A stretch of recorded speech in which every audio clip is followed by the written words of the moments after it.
Hello students, welcome to my next class of reinforced cement concrete. So ఈ వీడియోలో మన topic second unit related torsion అనే topic.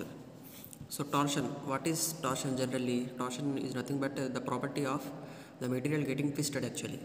ఓకేనా, ఏదైనా మెటీరియల్ ఉందనుకోండి, అది దాన్ని మనము ఫోర్స్ అప్లై చేయడం ద్వారా one end with respect to other end bend అయింది అనుకోండి, లేకపోతే టర్న్ అయింది అనుకోండి, సో అటువంటి ప్రాపర్టీని టార్షన్ అని చెప్పేసి అంటాము. సో బేసికల్లీ బై డెఫినేషన్ చూసుకున్నట్టయితే టార్షన్, ఓకేనా, అంటే ఒక monolithic construction of reinforced cement concrete structure tends to introduce the torsional moments in the members which in general cannot be ignored in the design. So ఏదైతే torsion ఉందో, ఒక monolithic construction ఏదైతే చేస్తామో, అంటే మోనోలిథిక్ కన్స్ట్రక్షన్ మీన్స్ అంటే మనం slab ఉంది, ఆ స్లాబ్తో మనము బీమ్ని క్యాష్ చేస్తున్నాము. ఓకేనా, ఈ స్లాబ్తోనే మనము ఈ బీమ్ని క్యాష్ చేస్తున్నాము, లేకపోతే బీమ్తోనే మనం కాలమ్ని క్యాష్ చేస్తున్నాము. సో ఈ విధంగా ఇక్కడ తెలియచేయడం జరిగింది. సో అటువంటి కేసెస్లో ఏదైతే టార్షన్ వస్తుందో దాన్ని మనం ఇగ్నోర్ చేయలేము.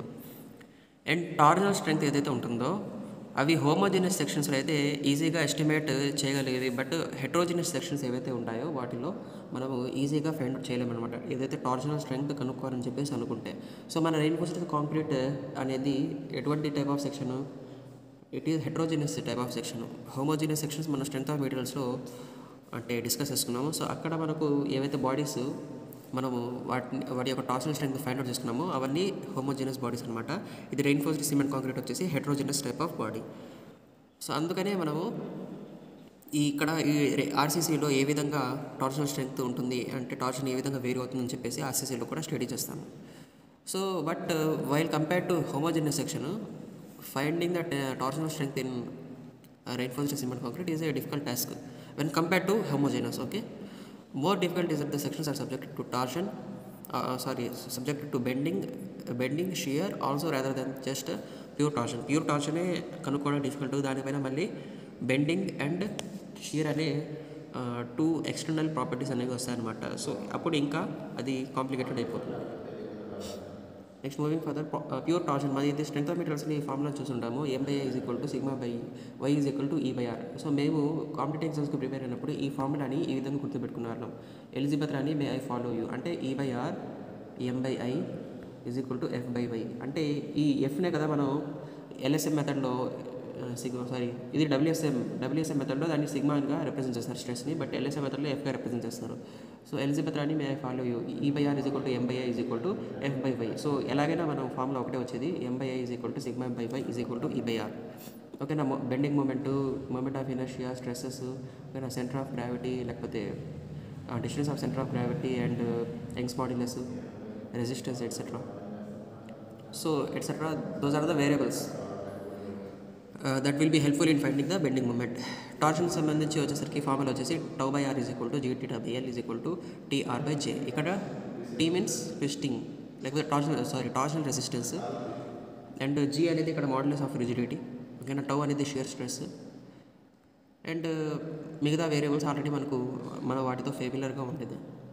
మూవింగ్ ఫర్దర్, ఇప్పుడు మనము ఇక్కడ అబ్జర్వ్ చేస్తే ట్విస్టింగ్ అనేది మనం ఈ డయాగ్రామ్ ద్వారా కూడా తెలుసుకోవచ్చు. ఏ విధంగా అంటే చూడండి, దీని యొక్క లాంగిట్యూడినల్ సెక్షన్, ఇది ఒక 3D డయాగ్రామ్ అనమాట. దీని యొక్క ఫ్రంట్ వ్యూ కూడా మనకు కనిపిస్తుంది. సో ఈ విధంగా సర్క్యులర్ షేప్లో ఉంది, ఓకేనా, ఈ విధంగా సర్క్యులర్ షేప్లో ఉంది. అండ్ అది వచ్చేసి దాని యొక్క లాంగిట్యూడినల్ వ్యూ వచ్చేసి మనకు రెక్టాంగిల్ షేప్లో కనిపిస్తుంది, ఈ విధంగా రెక్టాంగిల్ షేప్లో కనిపిస్తుంది. సో ఇప్పుడు చూడండి, ఇప్పుడు అవుతుంది ఏంటంటే ఇక్కడ with respect to the original horizontal some rise అనేది జరుగుతుందన్నమాట. ఎప్పుడైతే మనము ఈ విధంగా టూ ఫోర్సెస్ అప్లై చేసామో, ఇటొకటి, ఏదైతే రొటేటింగ్ ఫోర్స్ ఏదైతే మనం అప్లై చేసామో, టార్షన్ అప్లై చేసామో, అప్పుడు ఏమవుతుందంటే ఏదైతే అంటే ఫస్ట్ ఆఫ్ ఆల్ ఈ క్రాస్ సెక్షన్ అబ్జర్వ్ చేయండి, ఈ సర్క్యులర్ సెక్షన్ అబ్జర్వ్ చేయండి. దాంట్లో ఏం జరుగుతుందంటే విత్ రెస్పెక్ట్ టు A అంటే ఓ అనేది ఇక్కడ centre of the circle, OA దాని యొక్క రైజ్ ఆ పొజిషన్ అది OA డాష్ దగ్గరికి వెళ్ళిపోతుంది. అండ్ అలాగే ఇక్కడ BA ఉంది, లేకపోతే AB అనుకోండి, ఇది AB, ఓకేనా, ఇది AB. అండ్ ఆఫ్టర్ టార్షన్ ఏమైపోయింది, ఇది సమ్ అమౌంట్ ఆఫ్ లిఫ్టింగ్ అనేది ఇక్కడ జరిగింది. సో AB అనేది PA అయిపోయింది, ఏదైతే ఇక్కడ పాయింట్ PA పద్ధతి A డాష్ అంటే A'B అయిపోయింది, అంటే AB అయ్యేది A'B అయిపోయింది, ఓకేనా. ఈ విధంగా దాంట్లో ఏదైతే రీప్లేస్మెంట్ ఉంటుందో పొజిషన్స్లో ఆ విధంగా అది రావడం జరిగింది. సో హెన్స్ ఎప్పుడైతే అవి రీప్లేస్ అయ్యావో with respect to the original position ఎంత యాంగిల్ అని చెప్పేసి చెప్పేవి ఈ angle of twist and angle of shear. ఇప్పుడు మనము ఇక్కడ లాంగిట్యూడినల్ వ్యూలో చూసినట్టయితే ఏదైతే యాంగిల్ వచ్చిందో అంటే with respect to original position the change of angle is known as angle of shear అనమాట ఫై. ఓకేనా. With respect to the cross section ఏదైతే చేంజ్ ఇన్ యాంగిల్ వచ్చిందో లేకపోతే ఏదైనా చేంజ్ ఇన్ పొజిషన్ వచ్చిందో దాని యొక్క యాంగిల్ ఆఫ్ ట్విస్ట్ అని చెప్పేసి అంటారు. సో జనరల్లీ అది. నెక్స్ట్ వచ్చేసి when beam is subjected to bending moment and torsional moment. Okay. Sections located less than the distance d from the face of the support may be designed for the same torsion as computed at a distance d where it is the effective depth. మీకు already మీకు చెప్పాను, ఎప్పుడైనా కానీ critical section మనకు ఎక్కడ consider చేస్తాం, effective depth d అంత distance దగ్గర మనం కన్సిడర్ చేస్తాం. ఫర్ ఎగ్జాంపుల్ ఇది ఒక బీమ్ అని చెప్పేసి అనుకోండి, ఇక్కడ కాలమ్స్ ఉంటాయి. ఓకేనా. ఏదైతే ఈ ఫేస్ ఆఫ్ ద కాలమ్ ఉందో ఇక్కడి నుంచి ఈ ఎఫెక్టివ్ డెప్త్ ఎంత ఉందో ఆ డిస్టెన్స్, ఆ ఎఫెక్టివ్ డెప్త్ ఒక డిస్టెన్స్ హారిజాంటల్లీ మనం కన్సిడర్ చేసుకొని ఎక్కడైతే పాయింట్ వస్తుందో ఆ పాయింట్ దగ్గర మన సెక్షన్ డ్రా చేస్తామో ఆ సెక్షన్ని మనం క్రిటికల్ సెక్షన్ అని చెప్పేసి అంటాం. సో ఎందుకు అక్కడ ఎక్కువగా అంటే ఫెయిల్యూర్ అవ్వడానికి అవకాశం ఉంటుంది అనమాట. ఇట్ టెన్స్ టు అంటే chances of failure, probability of failure అనేది ఆ పొజిషన్లో ఎక్కువ ఉంటాయి. ఓకేనా. అదే నేను షియర్ డిస్కస్ చేసేటప్పుడు కూడా మీకు చెప్పాను. సో అక్కడ క్రిటికల్ సెక్షన్ ఉంటే ఏమని చెప్పేసి అర్థం, షియర్ ఎన్ఫోర్స్మెంట్ బార్స్ ఏవైతే మనం ప్రొవైడ్ చేస్తామో వర్టికల్లీ లేకపోతే ఇంక్లైన్డ్ లేకపోతే బెంటప్ బార్స్ ఏవైతే మనం ప్రొవైడ్ చేస్తామో అవి క్లోజ్లీ స్పేస్డ్గా ప్రొవైడ్ చేయాలి, క్లోజ్గా ఉంచాలి. అంతేగాని దూరంగా ఈ విధంగా ఉంచకూడదు అనమాట, దూరంగా ఉంచకూడదు. సో క్లోజ్లీ ఎందుకు ప్లేస్ చేస్తామంటే బాండింగ్ అనేది, వాటి మధ్య బాండింగ్ స్ట్రెంగ్త్ అనేది రీటైన్ అయ్యి ఉండాలని చెప్పేసి. సో సేమ్ ఇదే విధంగా ఇక్కడ కూడా క్రిటికల్ సెక్షన్ని మనం రిప్రజెంట్ చేసుకుంటాం. అండ్ వీటిలో ఇన్వాల్వ్ అయ్యి ఉండే టోటల్లీ 7 స్టెప్స్ ఇన్వాల్వ్ అయ్యి ఉంటాయి అనమాట ఈ టార్షన్ని మనం ఫైండ్ అవుట్ చేయడానికి. సో ఫస్ట్ స్టెప్లో మనం equivalent shear force find out చేస్తాము. దానికి సంబంధించిన ఫార్ములా కోడల్ ప్రొవిజన్లో మనకు ప్రొవైడ్ చేయబడింది. So that is VE is equal to VU plus 1.6 TU/B. ఓకేనా. ఏ వేరియబుల్ దేని రిప్రజెంట్ చేస్తుందని చెప్పేసి ఇక్కడ మనకు ఇన్ టర్మ్స్ ఆఫ్ వర్డ్స్లో మనకు చెప్పడం జరిగింది. సో V అంటే ఈక్వల్ నామినల్ షియర్ ఫోర్స్, అదే మనం కనుక్కోవాల్సింది. సో ఫ్యాక్టర్ అంటే షియర్ ఫోర్స్, ఏదైతే మనకు షియర్ ఫోర్స్ వస్తుందో దాన్ని మనం ఫ్యాక్టర్ ఆఫ్ సేఫ్టీతో మల్టిప్లై చేసి ఏదైతే వాల్యూ వస్తుందో సో అదే ఫ్యాక్టర్ అంటే shear force. And TU torsional moment, B అంటే breadth of the beam, breadth అంటే nothing but the width. So ఈ విధంగా క్రాస్ సెక్షన్ తీసుకుంటే ఏదైతే దీని యొక్క విడ్త్ ఉందో so that is nothing but the B అంటే బ్రెడ్త్ ఆఫ్ ద బీమ్ లేకపోతే విడ్త్ ఆఫ్ ద బీమ్ ఎలాగైనా చెప్పొచ్చు. ఈ విధంగా మనకు స్టెప్ 1 కంప్లీట్ అయిపోతుంది. స్టెప్ 1లో మనకి ఈక్వలెంట్ షియర్ ఫోర్స్ తెలుస్తుంది. అండ్ ఆ ఈక్వలెంట్ షియర్ ఫోర్స్ని విత్ రెస్పెక్ట్ టు ఏరియా మనం డివైడ్ చేస్తే మనకు ఈక్వలెంట్ నామినల్ షియర్ స్ట్రెస్ వస్తుంది. సో ఆ ఈక్వలెంట్ నామినల్ షియర్ స్ట్రెస్ అనేది టౌ సి మ్యాక్స్ కంటే కూడా లెస్ దాన్గా ఉండాలి. ఓకేనా. లెస్ దాన్గా ఉంటేనే అది మనకు సేఫ్ అని చెప్పేసి నెక్స్ట్ స్టెప్ ప్రొసీడ్ అవ్వచ్చు అని చెప్పేసి. ఒకవేళ గ్రేటర్ దాన్గా ఉంటే అది ఇప్పుడు మనం ఏం చేయాలి, సెక్షన్ని రివైజ్ చేయాలి. So these are the conditions. So tau C max దేనికి ఏ గ్రేడ్ ఆఫ్ కాంక్రీట్కి ఎంత ఉంటుంది అని చెప్పేసి ఇక్కడ వాల్యూస్ ఇవ్వడం జరిగింది. So M25 grade of concrete అడిగాడు అనుకుంటే 3.1. సో ఒకవేళ మన టౌ VE అంటే ఈక్వలెంట్ నామినల్ షియర్ స్ట్రెస్ ఏదైతే ఉందో అది ఒకవేళ 2 వస్తే సేఫ్. ఒకవేళ 3.5 వచ్చింది అనుకోండి లేకపోతే 4 వచ్చింది అనుకోండి, అది ఆబ్వియస్లీ 3.1 కంటే కూడా మించిపోయింది కాబట్టి అప్పుడు మనం ఏం చేస్తాము, రీడిజైన్ చేయాల్సి వస్తుంది. టౌ సి మ్యాక్స్ కంటే కూడా మించిపోయింది కాబట్టి మనం ఏం చేయాలి, దాన్ని రీడిజైన్ చేయాల్సి వస్తుంది. సో టౌ సి మ్యాక్స్ కంటే లెస్ దాన్గా ఉందా లేదా అని చెప్పేసి ఎన్ష్యూర్ చేసుకోవాలి ఈ స్టెప్లో basically. Next coming to after the completion of step 2 అంటే స్టెప్ 2లో మనం కంప్లీట్ చేసుకున్న తర్వాత ఓకేనా. ఇది వచ్చేసి టౌ V కనుక్కోవడానికి యాక్చువల్గా ఇది ఫార్ములా అన్నమాట. సో ఇది టౌ V ఇక్కడ పైన ఇవ్వడం జరిగింది చూడండి. పైన మీరు చూసినట్టయితే design strength of concrete. Okay. Tau C ఇవి tau C Nm². Tau C మ్యాక్స్కి ఆ వాల్యూస్ ఏ గ్రేడ్ ఆఫ్ కాంక్రీట్కి ఎంత ఉంటుందో వాల్యూస్. ఓన్లీ టౌ సి మనం కనుక్కోవాలి. మన దగ్గర ఆల్రెడీ టౌ V ఉంది, దాన్ని ఇప్పుడు మనం కంపేర్ చేయాలి, షియర్ ఎన్ఫోర్స్మెంట్ ప్రొవైడ్ చేయాలా లేదా అని చెప్పేసి. ఓకేనా. సో షియర్ ఎన్ఫోర్స్మెంట్ ఎప్పుడు ప్రొవైడ్ చేస్తామంటే ఎప్పుడైతే టౌ V అనేది టౌ సి కంటే గ్రేటర్ దాన్గా అయిపోయింది, బట్ టౌ సి మ్యాక్స్ కంటే కూడా లెస్ దాన్గా ఉంది. అలాంటప్పుడు ఒకవేళ టౌ సి మ్యాక్స్ కూడా మించిపోయింది అప్పుడు రీడిజైన్ చేయాలి. ఇది ఇందాక చెప్పాను. ఒకవేళ టౌ సి కంటే జస్ట్ టౌ సిని మించింది అప్పుడు ఏం చేస్తాం, మనం షియర్ ఎన్ఫోర్స్మెంట్ ప్రొవైడ్ చేస్తాం. సో ఈ టౌ సిని మనం ఎలా ఫైండ్ అవుట్ చేయాలి, దానికోసం కూడా ఈ IS 456లో మనకు స్టాండర్డ్స్ ఇవ్వడం జరిగింది. సో ఎలాగంటే 100 AST/BD మనం ఫైండ్ అవుట్ చేసుకుంటాం అనమాట. సో 100 AST/BD అంటే ఏరియా ఆఫ్ స్టీల్, దాన్ని మనము 100తో ఇక్కడ మల్టిప్లై చేస్తాము, దాన్ని ఏరియాతో డివైడ్ చేస్తాము. సో ఇది కూడా ఏరియా యాక్చువల్లీ. సో రెండు క్యాన్సిల్ అయిపోతే కాన్స్టెంట్ టర్మ్సే వచ్చేది. సో ఒకవేళ మనకు 0.50 వచ్చింది అనుకోండి, సో 0.5 వచ్చింది. ఇప్పుడు మనం ఏం చేస్తాం, సో 0.5 ఇక్కడ ఉంది.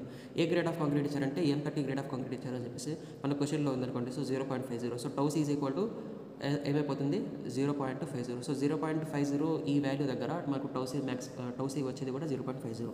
సో ఇప్పుడు మనం ఏం చేయాలి, చెక్ చేసుకోవాలి ఇది ఒకవేళ టౌవీ కంటే గ్రేటర్ దాన్గా ఉందా లేకపోతే టౌసీ కంటే లెస్ దాన్గా ఉందా అని చెప్పేసి చెక్ చేసుకోవాలి. షియర్ ఎన్ఫోర్స్మెంట్ ప్రొవైడ్ చేయాలా చేయకూడదా అని చెప్పేసి డెసిషన్ కోసం. Next moving further, third step equivalent moment. So shear force, equivalent nominal shear stress. ఓకేనా, ఈ 2 స్టెప్స్ కంప్లీట్ అయిన తర్వాత మూమెంట్ దగ్గరికి రావాలి. మూమెంట్ సంబంధించిన ఫార్ములా వచ్చేసి సేమ్ ఏ విధంగా అయితే ఫ్యాక్టర్డ్ షియర్ దాంట్లో ఉందో అలాగే ఫ్యాక్టర్డ్ మూమెంట్ దీంట్లో ఉంటుంది. ఓకేనా, దాంట్లో ఏ విధంగా అయితే మనము చూసాం కదా ఫార్ములా TU/B చేసాము, దీంట్లో కూడా మనం TU/ సమ్ కాన్స్టెంట్ చూసాం అనమాట. అంటే కొంచెం సిమిలారిటీస్ ఉన్నాయని చెప్పేసి నా మెయిన్ పర్పస్ మీకు ఈ విధంగా చెప్పడానికి, కంపేర్ చేసి చెప్పడానికి. బట్ మీరు గుర్తుపెట్టుకుంటే చాలా మంచిది. అదర్వైజ్ ఫార్ములాస్ అనేవి మనకు కోడ్ ప్రొవిజన్లో కూడా ప్రొవైడ్ చేయబడి ఉన్నాయి. సో MU + TU/1.7 × 1 + D/B ఈ విధంగా. సో ఇక్కడ D అంటే ఓవరాల్ డెప్త్, B అంటే width of the beam, TU means torsional moment, MU means bending moment at cross section. ఓకేనా, సో దీని ద్వారా మనం ఈక్వలెంట్ బెండింగ్ మూమెంట్ కనుక్కోవచ్చు. ఈక్వలెంట్ బెండింగ్ మూమెంట్ కనుక్కుంటాం. ఓకే, దాని తర్వాత ఈక్వలెంట్ ఎఫెక్టివ్ డెప్త్. ఓకేనా, ఈ ఈక్వలెంట్ ఎఫెక్టివ్ డెప్త్ ఎలాగంటే మనం ఆల్రెడీ ఇంతకుముందు మొమెంట్ ఆఫ్ రెసిస్టెన్స్ కనుక్కునేటప్పుడు QBD² వచ్చింది. QBD², ఇక్కడ నథింగ్ బట్ Q అంటే ఇక్కడ ½ CGK అని చెప్పేసి నేను మీకు రెయిన్ఫోర్స్డ్ బీమ్ చెప్పేటప్పుడు దానికి సంబంధించిన డిజైన్ మీకు సాల్వింగ్ ఎక్స్ప్లెయిన్ చేసేటప్పుడు నేను మీకు ఇవన్నీ చెప్పడం జరిగింది. సో Q అంటే ఇక్కడ ½ CGK అవుతుంది. అంటే ఈ టర్మ్ని మొత్తాన్ని మనము సపరేట్గా క్యాలిక్యులేట్ చేసుకోం కాబట్టి ప్రతిసారి ½ CGK అని డైరెక్ట్గా మనం Q వాల్యూతో ఇండికేట్ చేస్తాం అనమాట. దాని తర్వాత ఏంటంటే ఆ ఫార్ములాని ఈ విధంగా అయితే గుర్తుపెట్టుకున్నాం, Qని సపరేట్గా ½ CGK అయితే గుర్తుపెట్టుకున్నాం. సో బట్ ఈ అయితే వేరియస్ వేరియబుల్స్ ఉన్నాయో, ఈ టర్మ్స్ ఉన్నాయో C, G అండ్ K అని, వాటిని సపరేట్గా మనం ఫైండ్ అవుట్ చేస్తాం. సో Kకి ఫర్ ఎగ్జాంపుల్ తీసుకుంటే ఫార్ములా ఏంటి, K ఫైండ్ అవుట్ చేయాలంటే m∑CBC + σST. ఓకేనా, ఇది Kకి ఫార్ములా. And J = 1 - K/3. సిగ్మా అంటే maximum permissible stresses in concrete due to bending in compression. ఓకేనా, ఆ విధంగా ఫైండ్ అవుట్ చేస్తాం. సో ఈ M = QBD² నుంచే మనకు ఎఫెక్టివ్ డెప్త్ కనుక్కోవాలనుకోండి, M/QB అనే ఫార్ములా వచ్చింది. ఓకేనా, √M/QB. సో అదేవిధంగా ఇక్కడ మనం ఎఫెక్టివ్ డెప్త్ కనుక్కుంటే ఈక్వలెంట్ ఎఫెక్టివ్ డెప్త్ అవుతుంది. అండ్ నెక్స్ట్ స్టీల్ రీఎన్ఫోర్స్మెంట్ ఎంత ప్రొవైడ్ చేయాలి, మూమెంట్ ఆఫ్ రెసిస్టెన్స్ ఎంతైతే వస్తుందో అపాన్ ద షియర్ స్ట్రెసెస్ అంటున్నాను, stresses in steel × J × D. ఓకేనా, ఈ విధంగా ఫైండ్ అవుట్ చేస్తాము. ఒకవేళ టార్షనల్ మూమెంట్ ఏదైతే వచ్చిందో అది బెండింగ్ మూమెంట్ కంటే కూడా ఎక్కువగా అయిపోయింది, అటువంటి టైంలో మనం ఆబ్వియస్లీ డబ్ల్యూ రీఎన్ఫోర్స్డ్ బీమ్గా డిజైన్ చేస్తుంది. సో డబ్ల్యూ రీఎన్ఫోర్స్డ్ బీమ్లో ఏముంటుంది, area of steel and compression కూడా ఉంటుంది. Area of steel and compression is to be provide, that is ASC for extra bending moment. So ఏదైతే బెండింగ్ మూమెంట్ వస్తుందో అది torsional మూమెంట్ని కూడా ఎక్సీడ్ అయిపోయి ఎంతైతే మనకు మూమెంట్ వస్తుందో, అంటే ఆ మూమెంట్ మనకి ఏం చెప్తుంది, ఆ మూమెంట్ని రెసిస్ట్ చేసే అంత దాంట్లో moment of resistance, moment carrying capacity అనేది ఉండాలి. సో ఆ మూమెంట్ క్యారింగ్ కెపాసిటీని మనం ఎలా రిప్రజెంట్ చేస్తారు, TM - BM. అంటే ఏదైతే బెండింగ్ మూమెంట్ వస్తుందో మన దగ్గర ఏదైతే టార్షనల్ మూమెంట్ ఉందో ఆ మూమెంట్ని రెసిస్ట్ చేయడానికి ఇంకా సరిపోనిది ఏది, ఎక్స్ట్రా ఏదే కదా సరిపోనిది మనకి ME2 అనమాట. సో అంత కెపాసిటీ అయితే మనకి కావాల్సి వస్తుంది. సో ఆ కెపాసిటీని మనము చేకూర్చుకోవడానికి మనము ఈ ME2ని క్యాలిక్యులేట్ చేసి దానికి సంబంధించిన డిజైన్ని మనం చేస్తాం అనమాట. సో దాని తర్వాత మూమెంట్ క్యారింగ్ కెపాసిటీ మనకు తెలుస్తుంది, లేకపోతే మూమెంట్ ఆఫ్ రెసిస్టెన్స్ మనకు తెలుస్తుంది. ఈ TM - BMని ME1 - MUగా అనుకున్నాం అనుకోండి, ఈ విధంగా మనం ఫైండ్ అవుట్ చేయొచ్చు MU2ను. సో ఇంత మూమెంట్ క్యారింగ్ కెపాసిటీ అనేది మనకు కావాలి అని చెప్పేసి మన ఏదైతే బీమ్ ఉందో సో దాంట్లో మనకు తెలుస్తుంది. సో నెక్స్ట్ వచ్చేసి షియర్ ఎన్ఫోర్స్మెంట్ స్పేసింగ్. ఆబ్వియస్లీ ఎక్కడ అయితే షియర్ ఎక్కువ వస్తుందో అక్కడ మన స్టిరప్స్ని అంటే షియర్ ఎన్ఫోర్స్మెంట్ని మనం ఏం చేయాలి, క్లోజ్లీగా ఉంచాలి. ఎక్కడైతే షియర్ తక్కువ వస్తుందో అక్కడ మనం ఏం చేస్తాం అంటే వైడ్లీ స్పేసింగ్ ఉంచుదాం అనమాట. అంటే స్పేసింగ్ అనేది మధ్యలో ఎక్కువగా ఉంటుంది, అక్కడ కూడా మనం కావాలంటే క్లోజ్లీ ఇచ్చుకోవచ్చు. అంటే ఎక్కడైతే షియర్ రాలేదనుకోండి అక్కడ కూడా మనం క్లోజ్లీ స్పేసింగ్ ఇస్తే ఏమైపోతుంది, ఆబ్వియస్లీ ఎక్కువ రెయిన్ఫోర్స్మెంట్ అనేది ప్రొవైడ్ చేయాల్సి వస్తుంది. అండ్ దాని ద్వారా అన్ఎకనామికల్ అయిపోతుంది సెక్షన్ అనేది. సో అందుకని మనము ఎక్కడైతే షియర్ అవసరం లేదు, షియర్ రెసిస్టెన్స్ ప్రొవైడ్ చేయడం అవసరం లేదు, అక్కడ మనము వైడ్లీ స్పేసింగ్ అనేది ఉంచుకుంటాము. అండ్ ఎక్కడైతే షియర్ వస్తుందో అక్కడ మనం క్లోజ్లీ స్పేస్గా ఉంచుకుంటాము. సో ఈ షియర్ ఎన్ఫోర్స్మెంట్ స్పేసింగ్ని మనం ఫైండ్ అవుట్ చేయడానికి మన దగ్గర ఈ ఫార్ములా ఉంది. ఓకేనా, ఈ ఫార్ములా యూస్ చేసి మనము షియర్ ఎన్ఫోర్స్మెంట్ మధ్య స్పేసింగ్ ఎంత ఉంచాలని చెప్పేసి డిటర్మైన్ చేస్తాము. ఓకేనా, sigma SV means shear stresses in stirrups, ASV area of reinforcement అంటే area of shear enforcement, D effective depth, VSC shear force, and విఎస్సిని మళ్ళీ క్యాలిక్యులేట్ చేయడానికి TU by B one by VU 2.5. ఇది కూడా ఒక స్టాండర్డ్ అనమాట. ఇది కూడా మనకు కోడల్ ప్రొవిజన్లో ప్రొవైడ్ చేయడం జరిగింది. ఓకేనా, అక్కడ మనం ఈ ఫార్ములాని చూడొచ్చు. టీయూ మీన్స్ అక్కడ torsional moment, B means width, VU B means ఇక్కడ ఏంది centre to centre distance between corner parts in the direction of the ఓకేనా load in the direction perpendicular to the load. Actually load ఈ విధంగా కదా వచ్చేది, మన distance horizontal తీసుకునేది. సో ఏమైపోతే హారిజాంటల్ డిస్టెన్స్ అయింది. So horizontally centre to centre distance అనమాట. ఏ సెంటర్ టు సెంటర్, ఇక్కడ ఇదొక బార్, ఓకేనా, ఇదొక బార్. సో వీటి యొక్క సెంటర్, దీని యొక్క సెంటర్ నుంచి దీని యొక్క సెంటర్ మధ్య డిస్టెన్స్ ఏదైతే ఉందో in the direction perpendicular to the load అనమాట. సో దాన్ని మనం B1 అని చెప్పేసి అంటాము. అండ్ ఏదైతే centre to centre distance in the direction of load ఉంటుందో దాన్ని మనం D1గా రిప్రజెంట్ చేస్తాము. సో దీని ద్వారా మనం VSC కనుక్కుంటాం అండ్ VSC ద్వారా మనం SV కనుక్కుంటాము. సో అది ఫైనల్లీ అడాప్ట్ చేస్తాం. లాస్ట్ స్టెప్ వచ్చేసి maximum spacing of shear enforcement. అంటే ఏదైతే మనం స్పేసింగ్ డిటర్మైన్ చేసామో అది మ్యాక్సిమం స్పేసింగ్ అంటే తక్కువ ఉందా లేదా, ఒకవేళ ఎక్సీడ్ అవుతుంటే అది మన డిజైన్లో తప్పు వచ్చినట్టు, లేకపోతే దాన్ని మనం రీడిజైన్ చేయాలి అని చెప్పేసి దాని అర్థం. సో ఆ మ్యాక్సిమం స్పేసింగ్ అంటే తక్కువ వచ్చిందా లేదా అని చెప్పేసి మనం ఈ 3 వాల్యూస్ ఏదైతే ఉన్నాయో ఈ 3 వాల్యూస్లో ఏదైతే మ్యాక్సిమం ఉంటుందో, ఓకేనా, maximum of x1 plus y1/4 300 mm. ఓకేనా, ఈ మూడిట్లో ఏదైతే మ్యాక్సిమం వాల్యూ వచ్చిందో ఆ వాల్యూ ఒకవేళ సమ్ 250 అని చెప్పేసి అనుకోండి. అండ్ మనకు ప్రీవియస్ స్టెప్లో SV వచ్చేసి మనం క్యాలిక్యులేట్ చేసింది, ఓకేనా, 200 అని చెప్పేసి అనుకోండి. So 200 is less than 250 mm, hence it is safe. ఈ విధంగా వస్తే పర్వాలేదు. ఒకవేళ 250 mm ఉంది కదా ఇక్కడ, ఇప్పుడు 300 వచ్చేసింది. అప్పుడు ఏం చేస్తాం మనము, ఇక్కడ ఆబ్వియస్లీ 400 అనుకోండి. 300 అనేది ఎలాగైనా మ్యాక్సిమం కానీ ఉండేది, ఓకేనా.